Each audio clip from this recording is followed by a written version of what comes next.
welcome back to another episode of Fumblings of the Galaxy with your host, Severus Snape.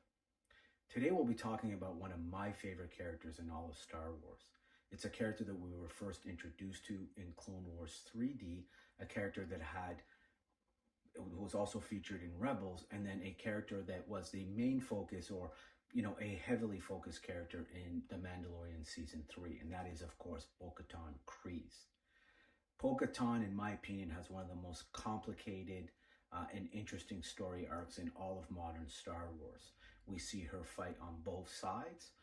We see, kind of her lows, her highs, her redemption, and I think she's just an absolutely wonderful character.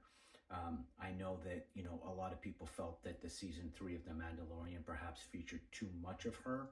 I, being someone who really enjoyed her arc in Clone Wars and in her appearance in Rebels, certainly was, had a big appetite to see more of her story and more of kind of an update of where she is today, and, the completion of maybe perhaps that redemptive arc. And so, I understand the criticism of Mando Season 3. I, for one, greatly enjoyed it. And I think if you generally were someone who was really heavily into Clone Wars, you probably felt that way, or you may not have.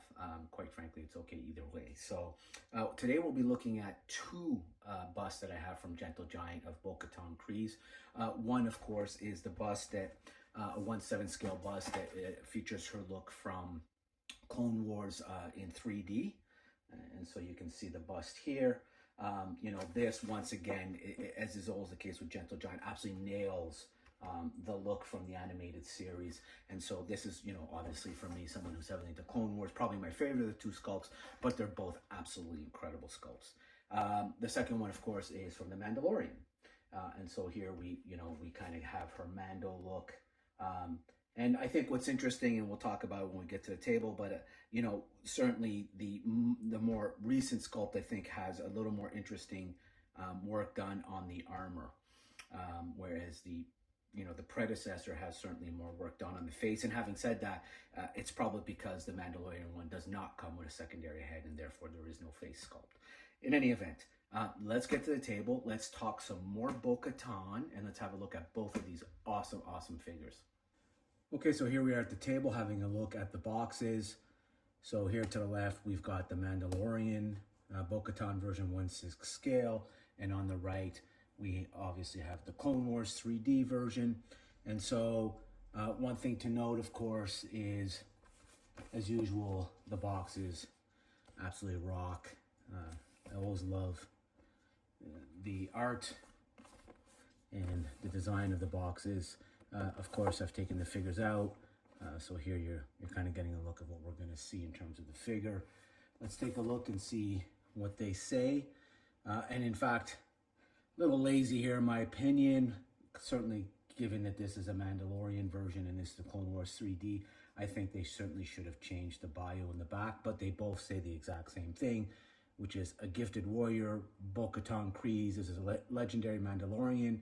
She refused to align with the Empire's occupation of Mandalore, and now wields the Darksaber as a leader of the Mandalorian resistance. So anyways, that leads us to talk about a little bit about Bo-Katan. So as we know, we're first introduced to Bo-Katan in the Clone Wars series. We know that at that time, she is part of the Death Watch. For generations, my ancestors fought proudly as warriors against the Jedi, which is a splinter faction in Mandalore that wants to go back to the warrior roots. Her sister, of course, being Satine, advocates for pacifism. Oh, the sarcasm of a soldier. The delusion of a dreamer. And is the one who's actually leading Mandalore at the time. And so we're kind of introduced to these two sisters are very polar opposites of, the factions within Mandalore. Of course, Death Watch, as we know, is considered a terrorist organization and is led by Pre Vizsla, who is the wielder of the Darksaber. And that plays out over an incredible arc, of course, the Siege of Mandalore, and then eventually Darth Maul kills Pre Vizsla and becomes the leader of the Shadow Collective. More criminals. spice dealers connected to all the crime families of Coruscant. The Pikes, They will be the next to join us. which we know, of course, is the Pike Syndicate, Black Sun, as well as at that time Death Watch. So, you know, one of my favorite characters from Star Wars, as I said in my preamble, someone who made it through 3D Rebels into live action. Really loved her story arc. Cannot wait to see where it goes in the future. And, you know, my version personally, of course, is the Clone Wars version. I think is, to me, the funnest part of the character and the greatest exploration of her character. And so let's have a look at the figures here.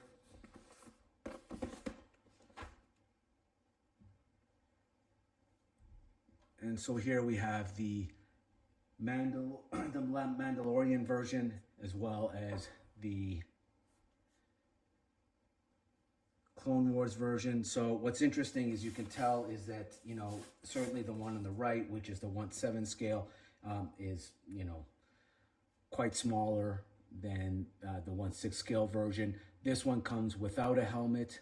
So you have two heads, one without the helmet, one with. I keep mine without the helmet just because I think this, to me, is my fondest memory of Bo-Katan, and I think it's the one that's funnest. I do think that Katie Sackhoff was a great choice to play her.